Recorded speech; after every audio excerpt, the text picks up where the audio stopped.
L'année 1672 reste gravée dans les mémoires néerlandaises comme le Rampjaar, l'année de la catastrophe. En quelques mois, les armées de Louis XIV, secondées par celles de l'Angleterre, de Cologne et de Münster, ont balayé les défenses des Provinces-Unies, envahissant le pays et le laissant saigner à blanc. La guerre de Hollande, qui devait être une promenade militaire pour le roi Soleil, s'annonce pourtant plus complexe que prévu. Si les villes tombent les unes après les autres, la résistance hollandaise, incarnée par le stadhouder Guillaume III d'Orange, s'organise. Ouvrant les digues, les Néerlandais inondent leurs propres terres, transformant la Hollande en une île marécageuse et imprenable. La stratégie de la terre brûlée et de l'inondation paralyse l'avancée française. Au printemps 1673, la situation a évolué. L'invasion directe est un échec. Louis XIV doit changer de tactique. Son objectif n'est plus de conquérir Amsterdam en ligne droite, mais d'asphyxier les Provinces-Unies en s'emparant des territoires qui les alimentent et les protègent. C'est dans ce contexte que Maastricht devient une cible prioritaire. Cette ville, possession des Pays-Bas espagnols, est la clé du verrou.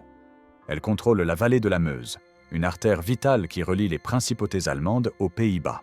En s'en emparant, la France non seulement sécurise ses lignes de communication dans une région conquise, mais surtout, elle se dresse comme une menace permanente sur le flanc est des Provinces-Unies et ouvre la voie vers une potentielle invasion de la République depuis le sud.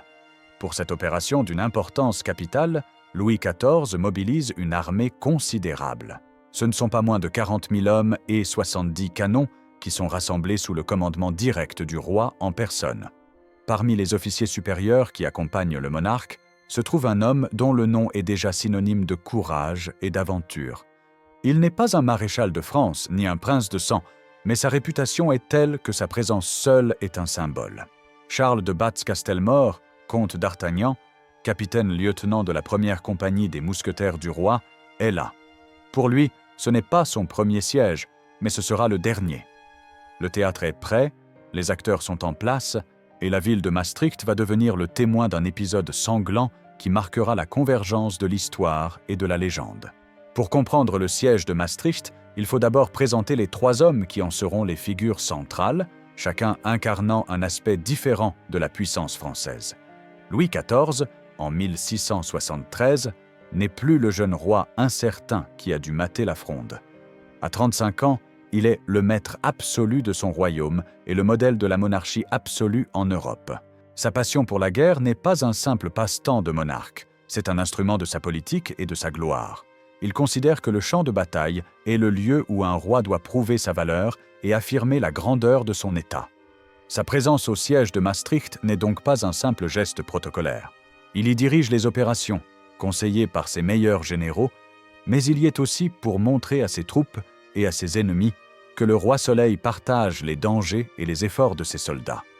C'est un roi de guerre qui a compris que la victoire militaire est le fondement de la diplomatie et du prestige.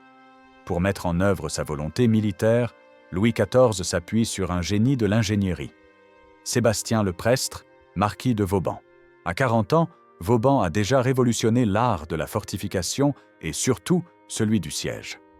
Avant lui, les sièges étaient bien souvent des affaires longues, coûteuses en vies humaines et reposant beaucoup sur la chance ou la trahison. Vauban a systématisé l'attaque des places fortes, la transformant en une science quasi exacte. Sa méthode est une progression méthodique et implacable. Elle commence par l'encerclement complet de la ville. Puis, à une distance jugée sûre, les sapeurs creusent une première tranchée, la première parallèle, qui court tout le long du front d'attaque. De cette ligne protégée, des tranchées en zigzag, les zigzags, sont creusés pour s'approcher de la ville tout en restant à l'abri des tirs. Une fois à une distance plus proche, une deuxième parallèle est creusée, servant de nouvelle base de départ pour l'attaque finale des remparts. Des sapes, des tunnels creusés sous les fortifications permettent de placer des mines pour faire sauter les défenses. Chaque étape est calculée, chaque mouvement a un but précis. Vauban ne cherche pas l'assaut héroïque et sanglant. Il cherche à briser la résistance de l'ennemi avec une efficacité mécanique et terrifiante. Et puis il y a D'Artagnan. Si Louis XIV est le pouvoir et Vauban le cerveau, D'Artagnan est l'âme, l'incarnation du courage et de l'honneur militaire à la française. Né vers 1611 à Lupiac en Gascogne, ce cadet de famille noble pauvre est arrivé à Paris avec une ambition chevillée au corps, servir le roi en tant que mousquetaire. Son parcours est une succession de services remarqués. Il entre dans les mousquetaires en 1644, mais c'est sa loyauté et son efficacité au service du cardinal Mazarin qui le font remarquer. Il devient un agent de confiance, un espion de haut vol, effectuant des missions secrètes délicates à travers l'Europe. En 1658, il atteint le sommet de sa carrière en devenant capitaine-lieutenant des mousquetaires du roi, c'est-à-dire le véritable commandant de cette compagnie d'élite qui sert directement le monarque.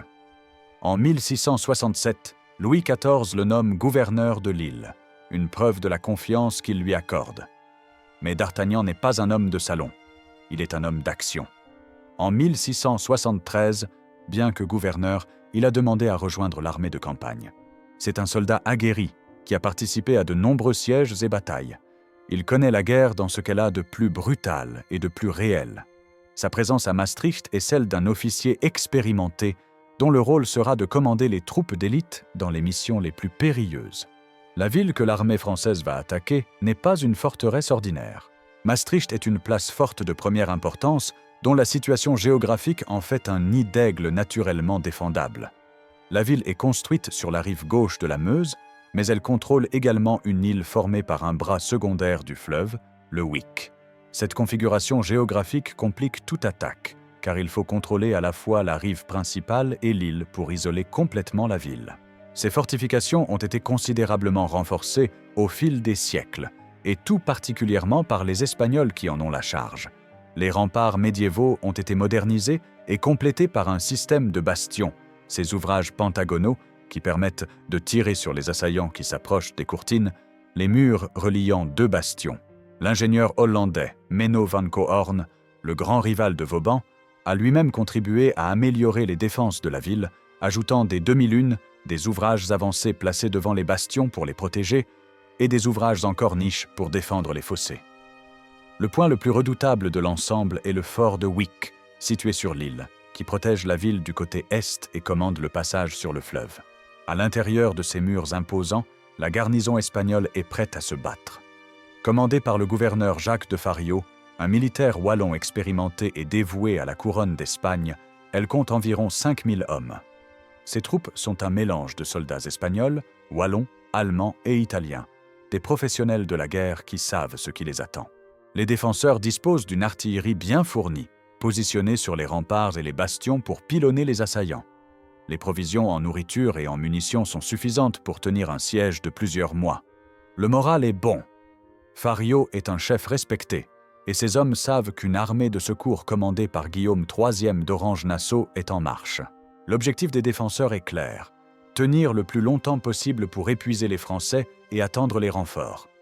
Pour l'armée de Louis XIV, la tâche est donc immense.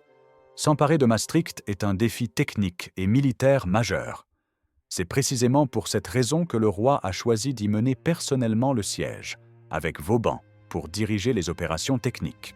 La prise de cette ville réputée imprenable serait une victoire à la fois stratégique et psychologique, un message fort envoyé à tous les ennemis de la France. Le 11 juin 1673, les premières unités de l'armée française arrivent en vue de Maastricht. L'investissement de la ville commence immédiatement.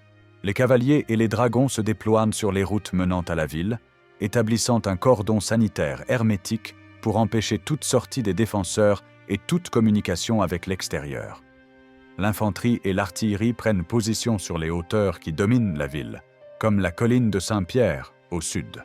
Louis XIV installe son quartier général dans le village de Sint-Pieter, d'où il peut observer l'ensemble du théâtre des opérations. Vauban ne perd pas de temps.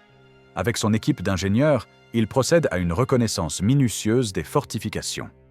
Il examine les remparts, les bastions, les fossés, cherchant le point faible, l'endroit où sa méthode pourra être appliquée avec le plus grand effet. Il décide de concentrer son effort principal sur le front sud-ouest de la ville, plus précisément sur le bastion de Tongres et la demi-lune qui le protège. Ce secteur semble le plus vulnérable et sa prise ouvrirait une brèche décisive dans le système défensif. Le 12 juin au soir, les travaux commencent. Sous le couvert de l'obscurité, des détachements de sapeurs et de soldats s'approchent des remparts. Leur mission est de creuser la première parallèle. C'est un travail extrêmement périlleux. Les hommes travaillent en silence, utilisant des pioches et des pelles dont les manches sont enveloppées de chiffons pour amortir le bruit. Des gabions, des paniers tressés remplis de terre sont avancés pour protéger les travailleurs des balles et des balles de mousquet qui sifflent depuis les remparts. Les défenseurs, alertés par les bruits, ouvrent le feu. Des lanternes sont allumées sur les remparts pour tenter de repérer les assaillants. Des tirs d'artillerie à balles rouges, des boulets chauffés au rouge pour mettre le feu, sont tirés dans la zone des travaux. Les premières pertes françaises tombent dans ces premières heures du siège. Malgré le danger, les travaux avancent. D'Artagnan est sur le terrain, supervisant les opérations. Il circule le long de la ligne de front, encourageant les hommes, s'assurant que le travail se fait correctement et que les postes de garde sont bien tenus. Sa présence calme et résolue est un soutien pour ces soldats qui creusent la terre sous un feu constant. Il sait que la réussite de cette première étape est la condition sine qua non de toute la suite des opérations. Le 13 juin, à l'aube, la première parallèle est achevée.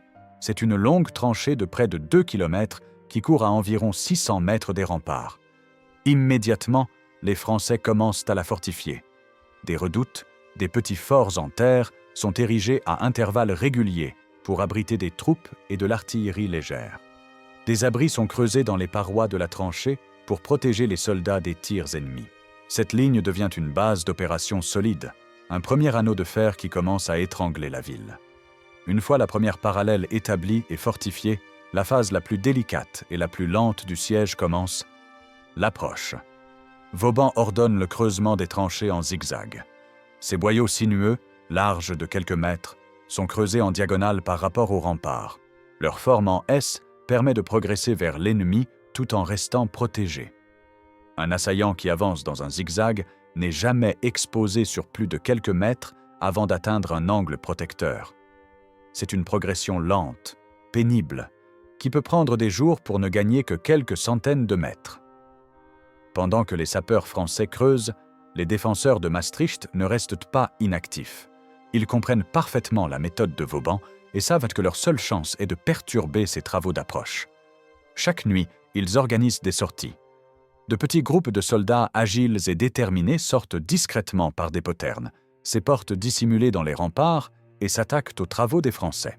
Ils détruisent les gabions, comblent des portions de tranchées, tentent de s'emparer d'outils ou de faire des prisonniers. Ces affrontements nocturnes sont des combats confus et brutaux, qui se déroulent souvent à la baïonnette et à la hache, dans une obscurité à peine troublée par la lueur des mèches d'artilleurs. D'Artagnan et ses mousquetaires sont en première ligne pour repousser ces sorties.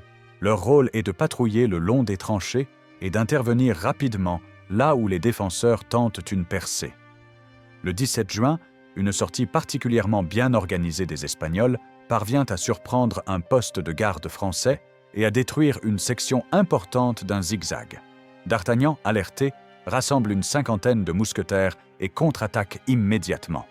Un corps à corps féroce s'engage dans les tranchées boueuses. Les mousquetaires, supérieurement entraînés et armés, repoussent les assaillants après un combat bref mais intense, rétablissant la situation et permettant aux travaux de reprendre. La guerre se déroule aussi sous terre. Les sapeurs français creusent des tunnels, des sapes, pour se rapprocher des fondations des fortifications.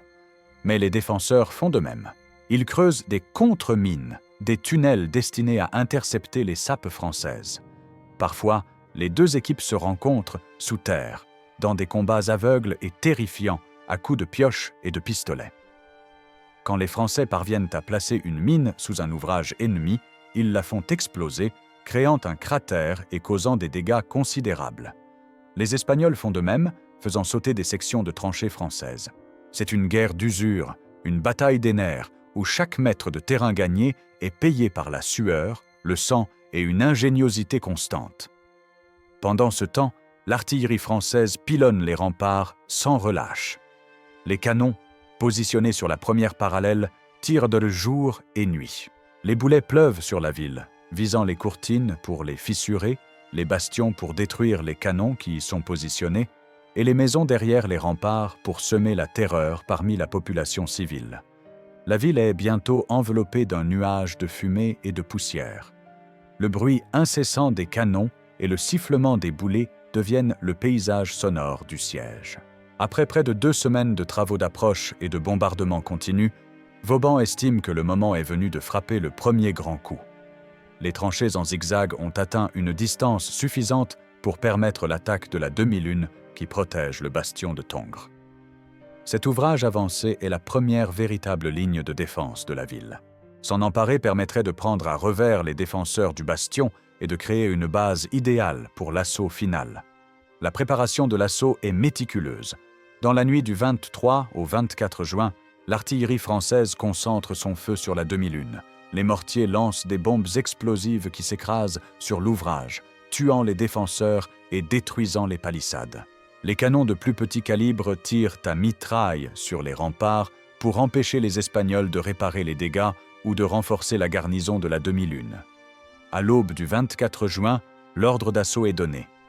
2 bataillons d'élite du Régiment du Roi, l'une des plus vieilles unités de l'armée française, sont chargés de l'attaque principale. Ils sont soutenus par une compagnie de mousquetaires commandée par D'Artagnan en personne. Les soldats français sortent des tranchées et se précipitent en avant. Ils doivent d'abord franchir le glacis, cette pente douce et dégagée qui se trouve devant les fossés, sous le feu des mousquets et des canons des défenseurs. C'est un moment terriblement exposé. Les hommes tombent à chaque instant, mais les vagues d'assaut se succèdent sans faiblir. Arrivés au bord du fossé, les sapeurs, protégés par le tir des fusiliers, s'affairent pour y placer des fascines, des fagots de branches et des planches afin de créer des passages. Une fois les passages établis, les assaillants descendent dans le fossé, un espace étroit et profond, où ils sont des cibles faciles pour les défenseurs postés sur les parapets de la demi-lune. La lutte est intense. Les Français utilisent des échelles pour grimper sur les murs de la demi-lune, tandis que les Espagnols les repoussent à coups de pique, de hache et en jetant des grenades et des pierres. D'Artagnan est au cœur de l'action. Il ne commande pas de l'arrière, mais mène ses hommes, l'épée à la main. Il est l'un des premiers à franchir le fossé et à grimper à l'échelle. Sa présence au milieu de ses mousquetaires galvanise ces derniers. Ils se battent avec une fureur exceptionnelle, s'engageant dans un corps-à-corps sanglant sur les remparts de la demi-lune. Après plus d'1 heure de lutte acharnée, les Français parviennent à prendre pied sur l'ouvrage. Les combats se poursuivent à l'intérieur de la demi-lune, un espace exigu où chaque recoin est disputé. Finalement, les derniers défenseurs sont tués ou faits prisonniers. La demi-lune est aux mains des Français. La victoire a un coût terrible. Le Régiment du Roi et les mousquetaires ont subi des pertes effroyables. Le sol de la demi-lune est couvert de corps. Mais cet ouvrage est une prise capitale. Vauban ordonne immédiatement de le fortifier et de le transformer en une base avancée pour la suite des opérations. À partir de là, les sapeurs peuvent creuser de nouvelles sapes directement sous les murs du bastion de Tongres. La première ligne de défense de Maastricht est rompue. La perte de la demi-lune est un coup dur pour le moral des défenseurs de Maastricht, mais le gouverneur Fario n'est pas un homme à se laisser abattre. Il sait que si les Français consolident leur position, le bastion de Tongres sera le prochain sur la liste et sa chute signifierait très probablement la chute de la ville. Il décide de lancer une contre-attaque massive pour reprendre la demi-lune avant que les Français ne puissent s'y installer solidement. Dans la nuit du 26 au 27 juin, alors que les Français sont encore occupés à fortifier leur nouvelle conquête, Fario lance ses troupes à l'assaut. Plusieurs milliers de soldats espagnols et wallons sortent de la ville par plusieurs portes, attaquant les positions françaises sur un large front pour les disperser. L'attaque principale vise la demi-lune, tenue par les épuisés survivants du Régiment du Roi et des mousquetaires. L'élément de surprise est total. Les Français, surpris par la soudaineté et la violence de l'attaque, sont d'abord débordés. Les Espagnols parviennent à pénétrer dans la demi-lune et à en chasser les défenseurs. La situation devient critique pour l'armée française. C'est à ce moment précis que D'Artagnan joue un rôle crucial. Réfugié avec ses hommes dans une partie de la demi-lune encore tenue, il comprend que s'ils ne réagissent pas immédiatement, toute la position sera perdue. Il rassemble une trentaine de mousquetaires encore valides et, à la tête de ce petit groupe, il lance une contre-charge désespérée au cœur de la mêlée. C'est un acte de pure bravoure. Les mousquetaires, surnommés les loups, se jettent sur les assaillants supérieurs en nombre. Leur choc est si violent qu'il brise l'élan des Espagnols. D'Artagnan, tel un capitaine de l'Antiquité, se bat à l'avant-garde, son panache blanc visible de tous, criant des ordres et encourageant ses hommes. Sa contre-attaque donne le temps aux renforts français, alertés par le bruit, d'arriver. Des bataillons de la garde royale accourent et s'engagent dans la bataille. Après des heures de combat acharnés dans l'obscurité et la confusion, les Espagnols, qui ont subi des pertes terribles, sont finalement repoussés et se replient en désordre vers la ville. La demi-lune est sauvée, mais elle est un champ de carnage. D'Artagnan est légèrement blessé au bras par un coup de sabre, mais il refuse de se faire soigner et reste sur place pour organiser la défense. Le lendemain, 28 juin, Vauban sait qu'il n'a pas de temps à perdre. Il ordonne d'accélérer les travaux de sape depuis la demi-lune vers le bastion de Tongres. Les sapeurs creusent jour et nuit. Pendant ce temps, l'artillerie française redouble de férocité, pilonnant les murs du bastion pour les affaiblir. Le 30 juin au soir, tout est prêt. Les mines placées sous les fondations du bastion sont armées. Vauban donne l'ordre de les faire exploser. L'explosion est dévastatrice. Une partie entière des remparts du bastion de Tongres s'effondre dans un nuage de poussière et de débris, créant une brèche énorme. Le bruit est assourdissant, même au milieu du vacarme constant du siège. Sans attendre une seconde, les trompettes sonnent l'assaut. Les troupes françaises, massées dans les tranchées, se précipitent vers la brèche. C'est le moment décisif. Les défenseurs, étourdis par l'explosion, réagissent cependant vite et se massent dans la brèche pour la défendre. Une nouvelle fois, les combats sont d'une violence inouïe. Les Français doivent gravir les tas de pierres et de terre sous un feu d'enfer. D'Artagnan, encore une fois, est à la tête de ses mousquetaires, parmi les premiers à s'engager dans la brèche. La lutte pour le bastion de Tongres dure toute la journée, mais à la nuit tombée, les drapeaux français flottent sur ses ruines. Le 1er juillet 1673, le soleil se lève sur une ville meurtrie, mais pas encore vaincue. La prise du bastion de Tongres est une victoire majeure, mais elle ne signifie pas la fin du siège. Les défenseurs se sont repliés sur leurs positions intérieures, sur les rues fortifiées qui mènent au cœur de Maastricht. Ils se battent avec le désespoir de ceux qui savent que leur sort est scellé, mais qui veulent vendre leur vie le plus cher possible. Louis XIV, satisfait mais impatient, ordonne de poursuivre l'assaut pour en finir. Les informations qui parviennent au quartier général français indiquent que l'armée de secours de Guillaume d'Orange se rapproche. Le roi sait qu'il doit prendre la ville rapidement, avant d'être pris entre deux feux. Vauban prépare l'attaque contre la deuxième ligne de défense, un labyrinthe de rues barrées, de maisons fortifiées et de retranchements. À ce stade du siège, le rôle de D'Artagnan a changé. Avec la prise du bastion, ses mousquetaires ont été mis au repos pour récupérer de leurs pertes et de leur épuisement. Mais D'Artagnan, un homme d'action incapable de rester inactif, continue de circuler en première ligne. Il agit comme un officier d'ordonnance pour le roi, transmettant des messages, vérifiant la position des troupes et évaluant les mouvements de l'ennemi. Ce matin-là, une information circule. Les défenseurs semblent en train de renforcer une position particulière dans le secteur du bastion conquis.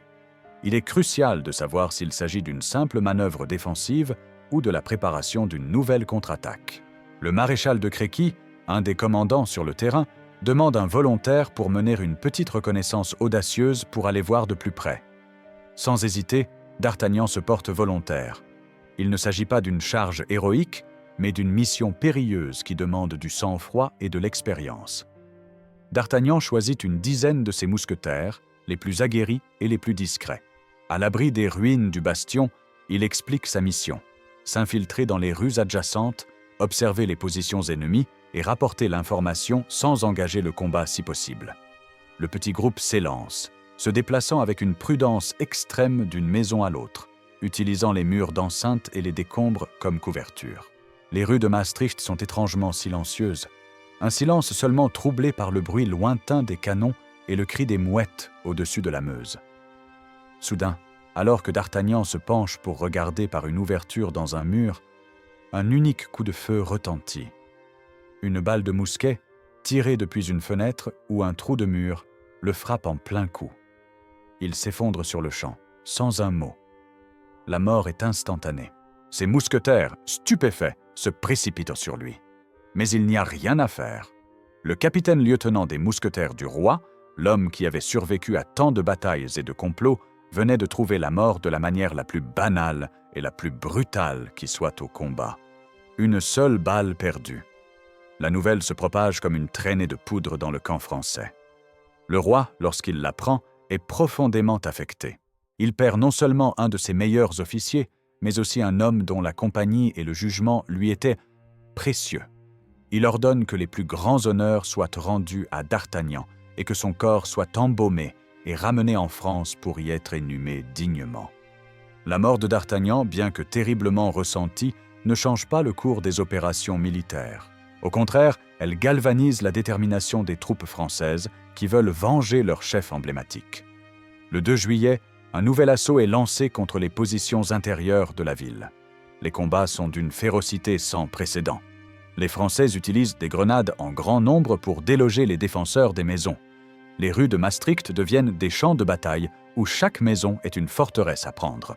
Le gouverneur Fario, voyant que ces lignes sont en train de céder partout et que ces pertes sont effroyables, comprend que la résistance ne peut plus durer.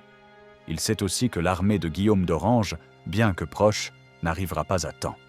Le 4 juillet, il fait hisser un drapeau blanc et envoie un parlementaire pour négocier les termes de la capitulation.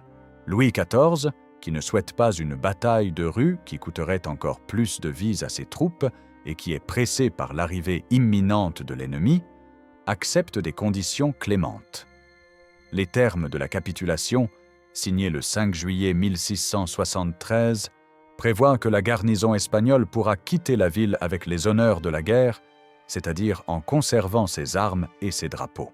Les civils seront épargnés et la ville ne sera pas soumise au pillage, une pratique malheureusement courante à l'époque.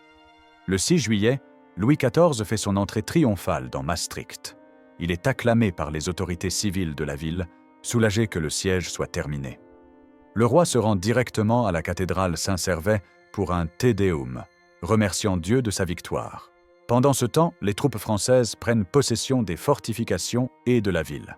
La prise de Maastricht est une victoire stratégique majeure pour la France, mais elle a été chèrement payée. Outre la mort de D'Artagnan, des milliers de soldats français ont perdu la vie ou ont été blessés durant les 3 semaines de siège. Le corps de D'Artagnan est transporté avec solennité vers la France. Il est inhumé dans l'église du prieuré Saint-Pierre et Saint-Paul de Wassigny, dans le Nord, un lieu qu'il connaissait bien pour y avoir passé du temps lors de ses campagnes. Sa tombe, aujourd'hui disparue, détruite durant la Révolution française, portait une simple inscription énumérant ses titres et sa mort glorieuse devant Maastricht. La mort de D'Artagnan à Maastricht aurait pu n'être qu'une note de bas de page dans les annales militaires du règne de Louis XIV, la mort courageuse d'un officier parmi tant d'autres. Mais le destin en a décidé autrement. Le personnage historique, courageux et loyal va progressivement être absorbé par le personnage de légende. La première étape de cette transformation a lieu à la fin du XVIIe siècle. Vers 1700, un écrivain un peu fantaisiste nommé Gatien de Courtils de Sandras, alors emprisonné à la Bastille, publie des mémoires de M. d'Artagnan. Cet ouvrage se présente comme une autobiographie, mais il s'agit en réalité d'un roman qui s'inspire très librement de la vie du mousquetaire. Courtils mélange faits réels et inventions romanesques, créant un personnage déjà héroïque et aventurier, mais encore assez proche de la réalité historique. Cependant, c'est au XIXe siècle qu'Alexandre Dumas, s'emparant de ce matériau, va créer le mythe que nous connaissons aujourd'hui. En 1844, il publie « Les Trois Mousquetaires », un roman qui connaît un succès foudroyant. Dumas prend d'énormes libertés avec la réalité. Son D'Artagnan est un jeune Gascon de 18 ans, impétueux et pauvre, qui arrive à Paris en 1625. Il le fait devenir l'ami inséparable d'Athos, Porthos et Aramis, et le plonge dans des intrigues de cour qui n'ont jamais existé, comme l'affaire des ferrets de la reine Anne d'Autriche. Dans les 2 autres romans de la trilogie, 20 ans après et Le Vicomte de Bragelonne, Dumas continue de déformer la chronologie. Il fait participer son héros à la Fronde et à la guerre civile anglaise, des événements auxquels le vrai D'Artagnan n'a pas pris part de cette manière. Et surtout, il décrit sa mort. Dans Le Vicomte de Bragelonne, D'Artagnan meurt au combat lors du siège de Maastricht, mais Dumas ne peut s'empêcher de lui donner une mort littéraire et spectaculaire. Touché par une balle de canon, il s'écrie, en pensant à ses amis. « Ah, Athos, Porthos, Aramis, adieu !» C'est une scène magnifique, mais purement fictive. Le vrai d'Artagnan est mort silencieusement, foudroyé par une balle de mousquet, loin de ses compagnons d'armes de fiction. Malgré ces inexactitudes, ou peut-être grâce à elles, le d'Artagnan d'Alexandre Dumas a éclipsé le personnage historique. Il est devenu une incarnation universelle du courage, de la loyauté, de l'amitié et de l'esprit français. Le jeune Gascon audacieux a fait oublier le gouverneur de Lille, l'espion de Mazarin et le soldat expérimenté qui est mort à 62 ans sous les murs de Maastricht. Aujourd'hui, le siège de Maastricht de 1673 est avant tout remembered pour la mort de d'Artagnan. Pourtant, cet événement est bien plus que cela. C'est un moment clé de l'histoire militaire européenne, une démonstration parfaite de la supériorité de la méthode de Vauban qui allait dominer l'art de la guerre pendant plus d'un siècle. C'est aussi un exemple de la brutalité des sièges au XVIIe siècle. Une guerre d'usure où le courage individuel se heurtait à la puissance implacable de la science et de la logistique. La ville de Maastricht porte encore les cicatrices de ce passé. Des vestiges des fortifications de l'époque sont encore visibles et les visiteurs peuvent marcher sur les remparts qui ont vu s'affronter les armées de Louis XIV et les défenseurs de Fario. Le récit du siège est une partie intégrante de l'histoire locale, un souvenir sanglant d'une époque où la Meuse était une frontière disputée entre les grandes puissances. La tombe historique de d'Artagnan a disparu, mais sa mémoire est ailleurs. Elle ne réside pas dans l'église de Wassigny, mais dans les pages d'un roman qui a captivé des générations de lecteurs. Le siège de Maastricht est ainsi le point de rencontre unique entre une réalité historique précise et violente et une légende littéraire intemporelle. C'est l'histoire d'un homme qui a donné sa vie pour son roi et dont la mort a servi de terreau à la naissance d'un mythe. En fin de compte, le véritable héros de Maastricht n'est peut-être pas le personnage de roman, mais bien l'homme réel, Charles de Batz-Castelmore, qui a choisi de servir jusqu'au bout et qui a trouvé, sur le sol d'une ville hollandaise, une mort à la mesure de sa vie de soldat.